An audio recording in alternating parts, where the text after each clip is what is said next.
Selamat malam kaum pria yang dikasihi Tuhan.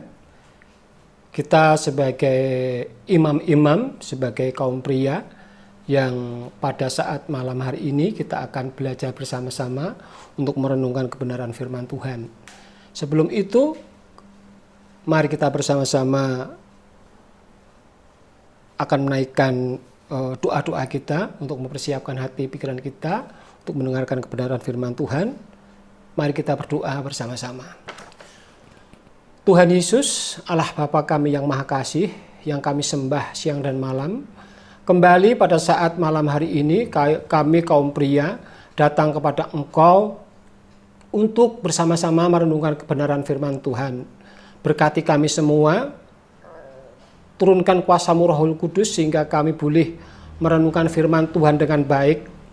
Karena kami sebagai imam-imam dalam keluarga kami yang harus menjadi teladan, yang harus menjadi tuntunan terhadap keluarga besar kami. Dan kami juga boleh menjadi berkat untuk di mana Tuhan Engkau taruh. Terima kasih ya Bapa, terima kasih. Di dalam nama Tuhan kami, Yesus Kristus, kami berdoa dan kami mengucap syukur. Haleluya. Amin. Ya. Saudaraku yang dikasihi Tuhan, kita akan belajar bersama-sama pada saat malam hari ini. Kita akan membuka di dalam Alkitab kita, di dalam Maleaki. Pembacaan akan kita lanjutkan nanti, tetapi kita akan bersama-sama memberi pendahuluan dulu tentang imam. Saudaraku yang dikasihi Tuhan, apakah imam itu? Di dalam Maleaki 2 ayat yang ke-7 di sini dikatakan kita sebagai utusan Tuhan semesta alam, sebagai pemimpin umat yang juga kita mewakili suatu bangsa. Tentu saja kita sebagai imam-imam di dalam keluarga kita menjadi pemimpin di dalam keluarga kita. Bagi bangsa Israel, yang menduduki posisi imam adalah dari suku Lewi, dari keturunan Harun. Saudaraku, sebelum itu memang ada seorang imam di luar orang-orang Israel, yaitu yang bernama Imam Yitro. Dia dari Midian. Dia adalah mertua dari Musa di dalam Keluaran 18 ayat yang pertama. Saudaraku yang kasih Tuhan, kita akan melihat, karena kita dipandu di dalam kitab Maleaki, kita akan melihat siapakah Maleaki itu.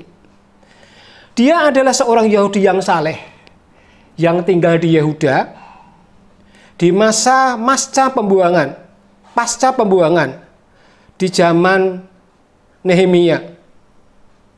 Dia berkaruniakan kenabian. Dia dipakai Tuhan untuk menegur imam-imam pada saat itu. Karena imam-imam itu tidak menghormati atau mereka menghina Allah. Saudaraku dikasihi Tuhan,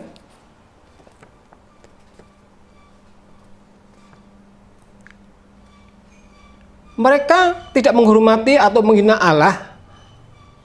Coba kita akan baca di dalam Maleaki 1 ayat yang ke-6 sampai ayat yang ke-8.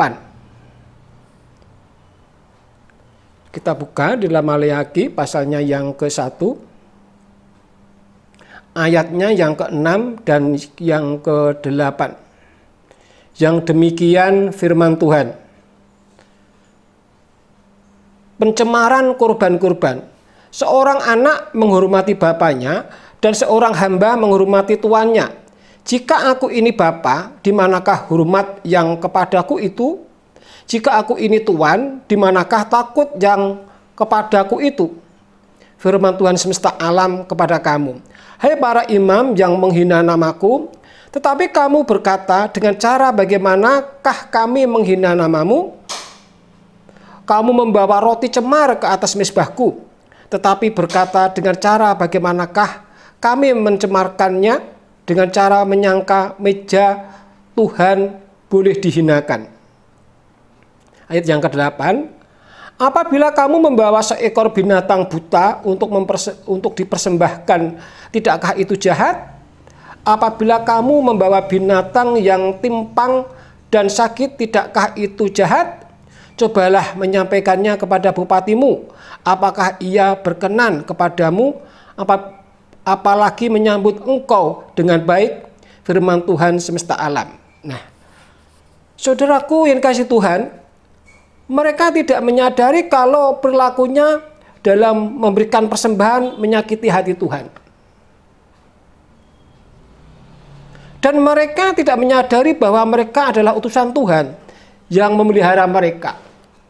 Saudaraku, mereka tidak menyadari sehingga mereka bertanya kepada Tuhan. Kepada bupati saja, kepada pejabat saja, kita memberikan persembahan, kita menyambut mereka dengan munduk-munduk, dengan hormat sekali, apalagi Tuhan semesta alam. Dia adalah yang maha kuasa. Di sini katakan ayat yang ke-6, jika aku ini Bapa, di manakah hormat yang kepadaku itu? Jika aku ini Tuan, di manakah takut yang kepadaku itu? Nah, kepada Bapaknya tidak takut, kepada Tuannya tidak menghormati. Tetapi mereka tidak menyadari bahwa mereka berkata, tetapi kamu berkata dengan cara bagaimanakah? Kami menghina namamu, kamu membawa roti cemar ke atas mezbahku. Tetapi berkata dengan cara bagaimanakah kami mencemarkannya? Dengan cara menyangka meja Tuhan boleh dihinakan. Mereka tidak menghormati ketika memberikan persembahan kepada Tuhan. Dikatakan di sini membawa roti cemar ke mezbah Tuhan. Roti cemar artinya roti yang sudah basi, yang sudah berbau, yang tidak bisa dimakan dengan baik dan mengandung racun. Saudaraku, para imam ini menyepelekan akan utusannya karena dia sebagai utusan Tuhan, sebagai wakil daripada Tuhan. Imam-imam yang membawa sesuatu kepada Tuhan, persembahan yang menghina kepada Tuhan, Tuhan tidak mau. Oleh karena itu kita sebagai imam-imam di dalam keluarga kita, ayo kita menghormati apa yang Tuhan punya segala-galanya. Kita sebagai utusan Tuhan, kita sebagai wakil daripada keluarga-keluarga kita, mari kita memberikan hormat kepada Tuhan. Jangan sampai ketika kita dipercaya untuk memberikan persembahan kepada Tuhan, kita sembrono. Mereka tidak menghormati akan kekuasaan Tuhan, akan kesucian Tuhan. Kepada pejabat, kepada orang-orang yang kita hormati saja, kepada orang tua, kepada bapak-bapak kita menghormati. Apalagi kepada Tuhan sebagai Allah dan Juru Selamat kita. Aplikasinya adalah bagi kita sebagai kaum pria. Kita kaum pria adalah imam-imam dalam keluarga kita masing-masing, yang dipilih Allah untuk memimpin keluarga kita, yang menjadi panutan di dalam keluarga kita. Maka yang perlu kita miliki sebagai imam adalah, kita buka di dalam Maliaki 2 ayat yang ke-6 dan ayat yang ke-7. Itu yang harus kita miliki sebagai imam di dalam keluarga kita.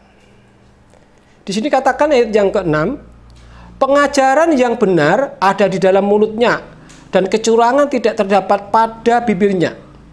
Dalam damai sejahtera dan kejujuran ia mengikuti aku, dan banyak orang dibuatnya berbalik daripada kesalahan. Nah, ini imam yang baik, imam yang dipercaya Tuhan untuk bisa memimpin umat. Karena di sini dikatakan bahwa imam adalah utusan Tuhan. Imam adalah orang yang dipilih oleh Allah untuk memimpin pada saat itu bangsa Israel. Bangsa Israel adalah umat pilihan Tuhan. Begitu pula kita sebagai pemimpin di dalam keluarga kita. Keluarga kita adalah umat pilihan Tuhan. Dan kita sebagai imam-imam di dalam keluarga kita. Maka kita sebagai imam, sebagai utusan Tuhan, apa yang kita miliki adalah, di sini katakan, pengajaran yang benar ada di dalam mulutnya. Nah, pengajaran yang benar. Seorang imam harus bisa memberikan pengajaran kepada yang dipimpin. Pengajaran yang benar. Banyak orang yang mengajar tetapi pengajarannya tidak benar. Mereka mengikuti pikirannya sendiri, maunya sendiri. Makanya di sini katakan pengajaran yang benar ada dalam mulutnya. Kalau kita sebagai imam di dalam keluarga kita mempunyai pengajaran yang salah, itu apa yang kita pimpin akan menjadi sesuatu yang tidak baik, menjadi keluarga yang hancur karena pemimpinnya mengajarkan pengajaran yang salah. Oleh karena itu di sini dikatakan bahwa harus memiliki pengajaran yang benar melalui mulutnya, melalui mulut seorang imam, karena kita sebagai imam di dalam keluarga kita. Kemudian tidak mempunyai sikap yang curang. Nah, dan kecurangan tidak terdapat pada bibirnya. Curang. Aduh, kalau kita bicara curang, orang yang curang itu susah. Mereka mencari keuntungan untuk pribadinya. Oleh karena itu, kita sebagai imam-imam jangan sampai mempunyai bibir yang curang. Karena itu kebencian bagi Tuhan. Tuhan tidak suka dengan orang yang mempunyai bibir yang curang. Kemudian, mempunyai sikap yang jujur. Nah, dikatakan dalam damai sejahtera dan kejujuran ia mengikuti aku. Mempunyai sifat yang jujur. Saat-saat sekarang, di masa pandemi ini, banyak orang-orang yang diperhentikan dari perusahaannya. Selain daripada perusahaan itu memang pailit, begitu ya. Banyak orang-orang yang diberhentikan, tentu saja mereka belum tentu perusahaan itu bangkrut terus dikeluarkan semua, tidak, kemungkinan juga masih ada beberapa orang yang dipilih. Tentu saja orang yang jujur itu yang juga menjadi panduan mereka untuk menjadi orang-orang yang jujur itu penting. Nah, di sini dikatakan bahwa sikap yang jujur itu penting di dalam kehidupan kita. Jangan sampai kita mempunyai pemikiran seperti orang-orang dunia yang jujur akan hancur. Tidak seperti itu. Tetapi yang jujur itulah yang dimau Tuhan di dalam kehidupan kita. Yuk kita jujur bersama-sama, belajar jujur. Orang jujur itu kesukaan Tuhan. Orang jujur itu disukai oleh pimpinan, oleh orang-orang yang ada di kita. Kalau kita mempunyai sikap yang jujur. Kemudian di sini dikatakan bahwa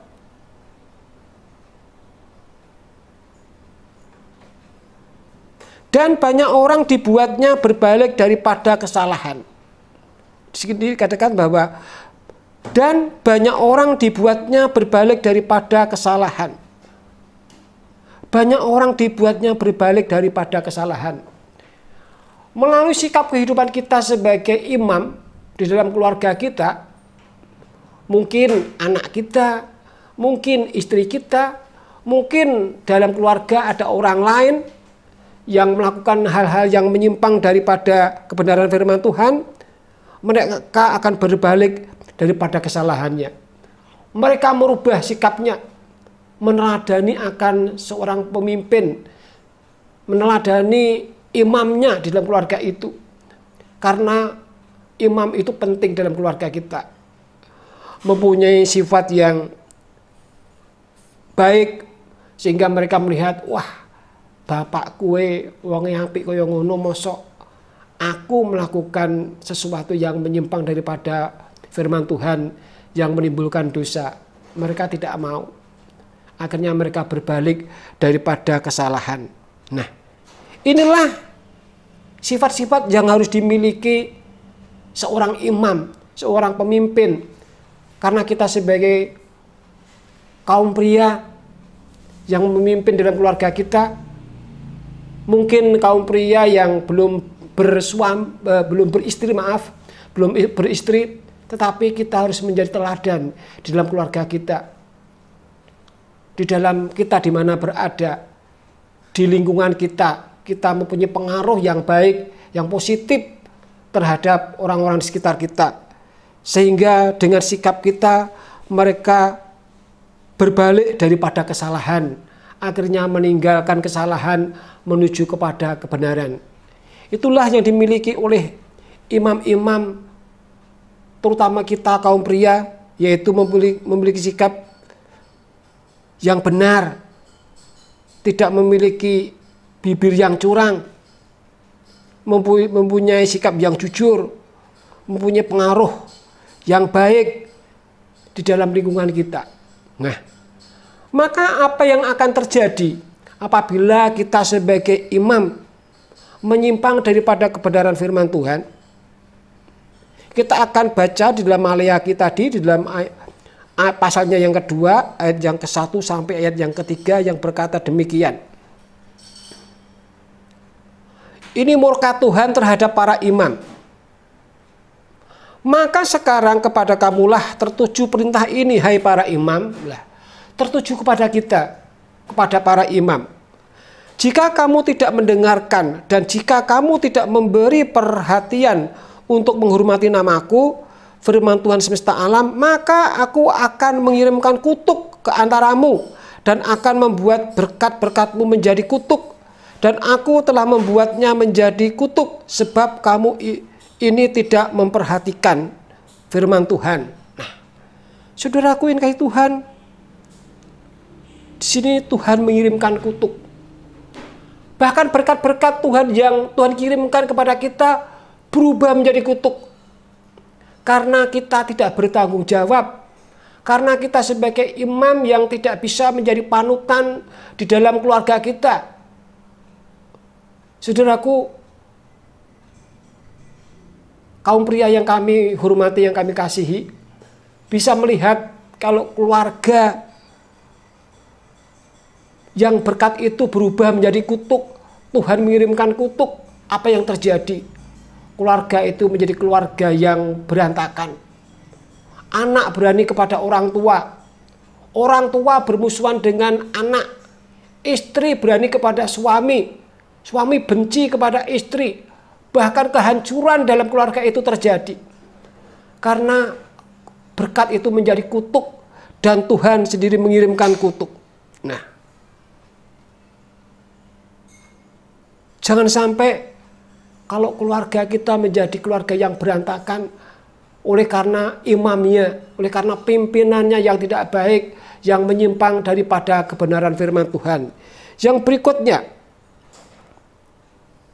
ayat yang ketiga, pasal yang kedua ayat yang ketiga, sesungguhnya aku akan mematahkan lenganmu dan akan melemparkan kotoran ke mukamu, yakni kotoran korban dari hari-hari rayamu, dan orang akan menyeret kamu ke kotoran itu. Nah, itu adalah keluarga menjadi keluarga yang lumpuh. Dikatakan sesungguhnya aku akan mematahkan lenganmu. Lengan adalah yang untuk mengangkat segala sesuatu. Tangan kita tanpa lengan yang kuat tidak bisa bekerja dengan baik. Mengangkat berat-berat tidak bisa. melakukan pekerjaan yang berat tidak bisa. Karena lengan kita sudah dipatahkan oleh Tuhan. Bahkan di sini dikatakan dan akan melemparkan kotoran ke mukamu. Membuat kita dipermalukan. Kita sudah lemah, sudah tidak berdaya, bahkan dipermalukan oleh Tuhan. Yakni kotoran korban dari hari rayamu.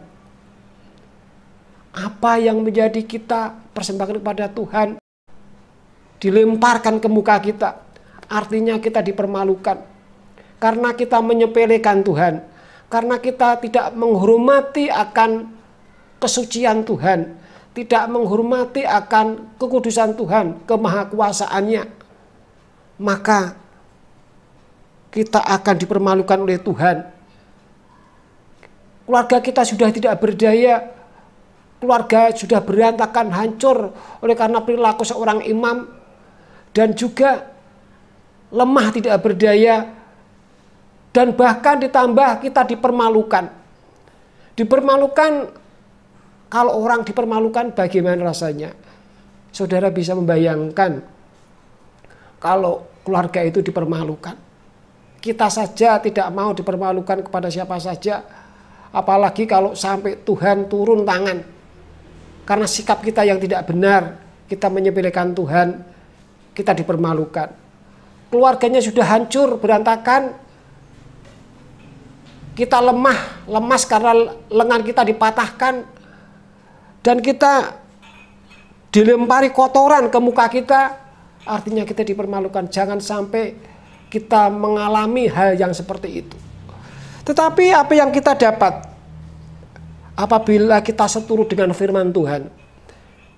Kalau kita seturut dengan firman Tuhan, coba kita buka dalam Malaki 3 ayat yang ke-17 dan ayat yang ke-18. Di sini dikatakan, mereka akan menjadi milik kesayanganku sendiri, firman Tuhan semesta alam. Pada hari yang kusiapkan, aku akan mengasihani mereka sama seperti seorang menyayangi anaknya yang melayani dia. Menjadi milik kesayangan Tuhan. Siapa sih setiap kita yang tidak mau disayangi? Kita saja kalau disayangi oleh siapa saja, oleh orang-orang di sekitar kita. Mungkin kalau kita di perusahaan disayangi oleh bos kita, disayangi oleh teman kita, itu menjadi sesuatu yang menyenangkan. Apalagi kalau di dalam rumah tangga kita, kita disayangi oleh anak-anak kita disayangi oleh istri kita. Artinya dari dalam keluarga itu menjadi sesuatu yang menyenangkan. Kalau kita umpamanya di suatu gereja, disayangi oleh teman-teman segereja, disayangi oleh Pak Pendeta, majelis, penatua, orang-orang di sekitar kita melalui sikap perilaku kita, karena kita menjadi pelaku firman Tuhan yang baik, itu sangat menyenangkan. Di sini dikatakan ayat yang ke-17, mereka akan menjadi milik kesayanganku sendiri, firman Tuhan semesta alam, menjadi milik kesayangan Tuhan. Oh, alangkah indahnya, alangkah bahagianya kalau kita menjadi milik kesayangan Tuhan. Seperti bangsa Israel.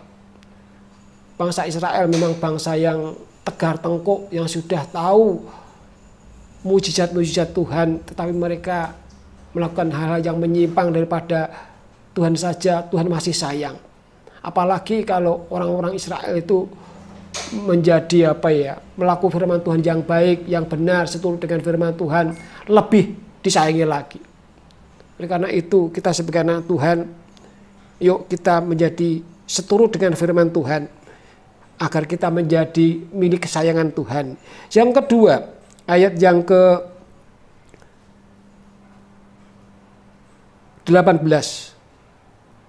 Maka kamu akan melihat kembali perbedaan antara orang benar dan orang fasik, antara orang yang beribadah kepada Allah dan orang yang tidak beribadah kepada Allah.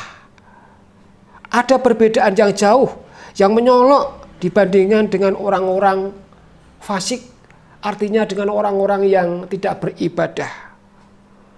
Ada perbedaan. Kalau kita sebagai orang-orang yang baik, orang yang rajin beribadah, kita menjadi imam yang baik, menjadi pelaku firman Tuhan yang baik, kita akan menjadi milik kesayangan Tuhan. Ada perbedaan yang menyolok. Apa bedanya kalau orang yang rajin beribadah dan dengan orang yang tidak rajin beribadah? Apa bedanya? Tentu saja Tuhan itu maha tahu, Tuhan maha adil. Tentu saja ada perbedaan. Ada perbedaan yang menyolok dengan orang-orang yang tidak beribadah, dengan orang-orang yang semaunya sendiri. Oleh karena itu kita sebagai anak Tuhan, yuk kita menjadi pelaku-pelaku firman Tuhan. Sehingga kita boleh menjadi berkat untuk keluarga Tuhan, menjadi keluarga kita masing-masing. Dan apa yang dimaunya Tuhan terjadi dalam kehidupan kita. Saya kira firman Tuhan kami akhiri cukup sekian. Dan inilah biar boleh menjadi berkat untuk kehidupan kita masing-masing sebagai imam-imam di dalam keluarga kita masing-masing. Amin. Ayo kita berdoa. Tuhan Yesus, Allah kami yang sangat baik, kami mengucap syukur atas segala kebaikan Tuhan. Tuhan sudah memberi kesempatan buat kami untuk merenungkan akan kebenaran firman Tuhan. Biarlah firman Tuhan ini menjadi berkat untuk kehidupan rohani kami, untuk kami boleh menjadi imam-imam yang baik di dalam keluarga kami masing-masing. Ampuni kami Tuhan apabila kami masih melakukan hal-hal yang tidak sesuai dengan firman Tuhan, dan kami percaya Tuhan akan mengarahkan, Tuhan akan memberikan kesempurnaan akan kehidupan kami menuju kepada kesempurnaan Tuhan kami, Yesus Kristus. Di dalam nama Tuhan kami Yesus Kristus, apabila ada hal-hal yang menyimpang, yang kurang benar dalam firman Tuhan, Tuhan sendiri yang menyempurnakan. Haleluya. Amin.